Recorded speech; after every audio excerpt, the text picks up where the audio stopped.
রাজ্যে এক নতুন ট্রেন্ড এসেছে, যেখানে পুলিশকে মেরে ফেলাকে বা পুলিশ মেরে ফেলাকে সংগঠিত করছে, অপরাধীদের প্রশ্রয় দিচ্ছে। পুলিশ ও গুন্ডা যখন একসঙ্গে হয়ে যায় তখন অপরাধ আরও বাড়ে, এমনটাই দাবি করলেন এই বিজেপি নেতা। এই বিজেপি নেতা বলেন, তৃণমূল কংগ্রেস পশ্চিমবঙ্গে ক্ষমতায় থাকার জন্য পুলিশ ও গুন্ডার যে সমীকরণ, তারই প্রতিফলন হয়েছিল বিজেপি নেতা মনীশ শুক্লাকে মেরে ফেলার ঘটনায়। থানার সামনে তাকে মেরে ফেলা হয়েছিল। এর অর্থ যারা মেরে ফেলবে তাদেরকে থানা থেকে প্রোটেকশন দেওয়া হবে। ওখান থেকে মেরে ফেলার পর অভিযুক্তরা পানিহাটির বিধায়ক নির্মল ঘোষের কাছে যায়। পরে সেখান থেকে গাড়ি দিয়ে তাদেরকে নিরাপদে বাড়িতে পাঠিয়ে দেওয়া হয়। কিন্তু আজ পর্যন্ত নির্মল ঘোষকে গ্রেপ্তার করা হয়নি। তার দাবি, এই ঘটনায় পুলিশের ব্যর্থতার কারণে খুন হতে হয়েছে মনীশ শুক্লাকে। আমরা কার কথা বলছি? আমরা বলছি ব্যারাকপুরের বিজেপি নেতা তথা প্রাক্তন সাংসদ অর্জুন সিং এর কথা। তিনি এই মন্তব্য করেন। তিনি বলেন যে অপরাধীরা একটা সময় সিপিএম এর হয়ে তৃণমূলকে মেরেছে, তারাই এখন তৃণমূলের হয়ে বিজেপিকে মারছে। আবার অবস্থার পরিবর্তন হলে তখন এই অপরাধীরাই তৃণমূলের লোককে মারবে। এই ভবিষ্যৎবাণী করেছেন বিজেপি নেতা অর্জুন সিং। ঠিক কি বলেছেন তিনি? চলুন শুনে নিই। কংগ্রেস পশ্চিমবাংলায় ক্ষমতায় থাকার জন্য পুলিশ আর গুন্ডার যে সমীকরণ, তারই প্রতিফলন হয়েছিল মনীশ শুক্লার। থানার বাইরে, তার মানে থানা থেকে তাদেরকে প্রোটেকশন দেওয়ার এসুরেন্স দেওয়া হয়েছিল যে তোমরা থানার সামনে, আমরা তোমাদেরকে প্রোটেকশন দেব। ওখান থেকে তারা করার পরে নান্টু ঘোষের কাছে যায়। সে নান্টু ঘোষ ওখান থেকে গাড়ি দিয়ে তাদেরকে নিজের নিজের জায়গা, যেখান থেকে যারা এসেছিল তাদেরকে পাঠিয়ে দেওয়া। আজ পর্যন্ত না নান্টু ঘোষ গ্রেফতার হলো, আর ওর বাড়ির সামনে দিয়ে অস্ত্র উদ্ধার হয়েছে, কিন্তু যে অস্ত্র রেখেছিল তাকে ধরা হয়।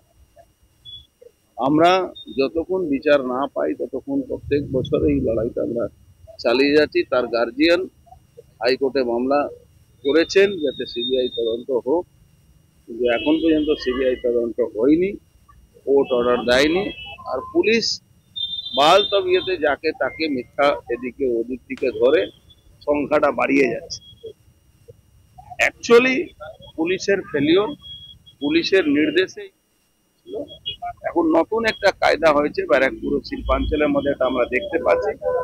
পুলিশ অর্ডারটা অর্গানাইজ করাচ্ছে, ক্রিমিনালদেরকে প্রশ্রয় দিচ্ছে, ক্রিমিনালদেরকে ভাল তবিয়তে থাকার জন্য এসুরেন্স দিচ্ছে। তার জন্য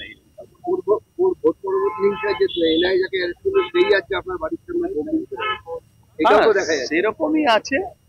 আসলে বললাম না কি, পুলিশ আর গুন্ডার সমীকরণ যখন এক জায়গায় চলে যায় তখন অপরাধ বাড়ে।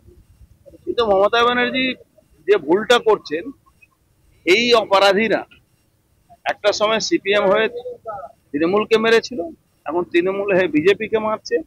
আবার যখন এই দেশটা পাল্টাবে তখন দেখবেন এই অপরাধীরা ওনার লোককে মারছে।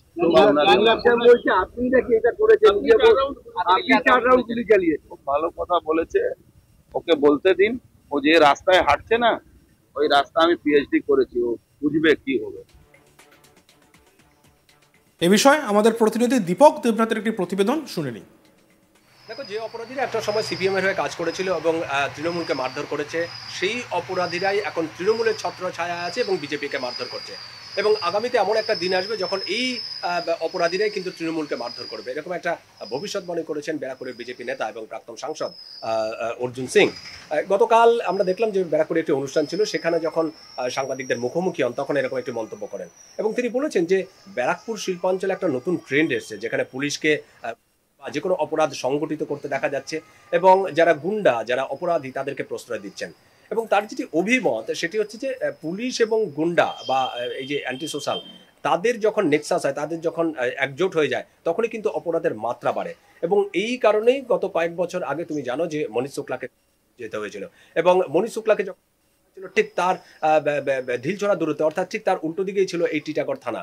এবং টিটাগড় থানা সেই সময় যে তারা যখন যে দুর্বৃত্তরা আছে সেই দুর্বৃত্তদের কিন্তু তখন প্রোটেকশন দিয়েছিল, তখন তাদের সেফ সাইড করেছিল এবং সেই কারণেই কিন্তু এই দুর্বৃত্তরা প্রাণে বেঁচে গিয়েছিলেন। শুধু তাই না, তিনি এই ঘটনায় কিন্তু যে পানিহাটির যে বিধায়ক, তৃণমূল বিধায়ক নির্মল ঘোষ, তার নামও এনেছেন। তিনি বলেছেন যে সেই সময় গত কয়েক বছর আগে যখন থানার উল্টো দিকে, অর্থাৎ এই টিটাগড় থানার উল্টো দিকে যখন বিজেপি নেতা মনীষ শুক্লা হয়, যখন সেই দুর্বৃত্তরা যখন বাইকে করে সেখান থেকে পালিয়ে যায়, তারা আশ্রয় নিয়েছিল নির্মল ঘোষের কাছে এবং নির্মল ঘোষ তাদেরকে আবার সেই প্যাসেজ করে দিয়ে তাদেরকে তাদের যে গন্তব্যস্থান, তাদের যে বাড়ি, সেখানে কিন্তু পৌঁছে দেওয়া হয় এবং সরাসরি নির্মল ঘোষের নাম এনে তিনি এরও অভিযোগ করেছেন যে ওই ঘটনার পর নির্মল ঘোষের বিরুদ্ধে অভিযোগ উঠলেও কিন্তু নির্মল ঘোষকে এখনো পর্যন্ত গ্রেপ্তার করা হয়নি, বা যে সমস্ত পুলিশ অফিসার দোষী তাদেরকেও কিন্তু গ্রেপ্তার করা হয়নি।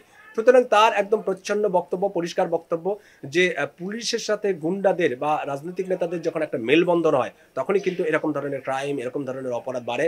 কিন্তু পুলিশ যদি সক্রিয় না হয় তাহলে কিন্তু এই ধরনের ঘটনা চলতেই থাকবে, এরকমও মন্তব্য করেছেন ব্যারাকপুরের বিজেপি নেতা অর্জুন সিং। প্রসঙ্গত, বাড়ি লক্ষ্য করে বোমা, ইট, গুলি ছোড়ার ঘটনায় কলকাতা হাইকোর্টের দ্বারস্থ হলেন ব্যারাকপুরের প্রাক্তন সাংসদ অর্জুন সিং। বিচারপতি হিরণময় ভট্টাচার্যের দৃষ্টি আকর্ষণ করেছেন তার আইনজীবী। মামলায় যুক্ত সব পক্ষকে নোটিশ দেওয়ার নির্দেশ দিয়েছেন বিচারপতি। আবেদনকারী কেন্দ্রীয় সরকার ও এনআইএ-কে মামলায় যুক্ত করার আর্জি জানিয়েছেন। বিচারপতি তা মঞ্জুরও করেছেন। সোমবার 7 অক্টোবর বিচারপতি রাজস্বী ভরদ্বাজের রেগুলার বেঞ্চে মামলাটির শুনানি হতে পারে বলে জানাচ্ছে আদালত সূত্রে। উল্লেখ্য, গত শুক্রবার 4 অক্টোবর জগদ্দলে অর্জুন সিংয়ের বাড়ির সামনে আসে 20-25 জনের একটি দুষ্কৃতীর দল। তারা হঠাৎ করে বোমা ও গুলি ছুঁড়তে শুরু করে। সেই বোমার আঘাত অর্জুন সিংয়ের পায়ে লেগেছে বলেও জানিয়েছেন তিনি। ব্যারাকপুরের বিজেপি নেতার অভিযোগ, তৃণমূলের লোকজন পুলিশের সামনেই তার উপর হামলা চালিয়েছে, কিন্তু পুলিশ কিছু করেননি। বেশ কয়েক রাউন্ড গুলিও চলে। বোমাগুলির আওয়াজে বাড়ির বাইরে বেরিয়ে আসেন প্রাক্তন সাংসদ। সেই সময় বোমার স্প্রিংটার ছিটকে এসে লাগে অর্জুন সিংয়ের পায়ে। একাধিকবার দল বদল করা অর্জুন সিংয়ের অভিযোগ, এর আগেও তার বাসভবনে হামলা চালানো হয়েছে। 2021 সালে ভবানীপুর কেন্দ্রের উপনির্বাচনের পর তার বাড়িতে হামলা চালানো হয়েছিল। তারপর অবশ্য তিনি তৃণমূল কংগ্রেসে যোগ দেন, কিন্তু 2024-এর লোকসভা নির্বাচনের আগে টিকিট না পেয়ে বিজেপিতে যোগদান করেন অর্জুন। তারপর ফের ব্যারাকপুরে নতুন করে অশান্তি শুরু হয়েছে বলে অভিযোগ।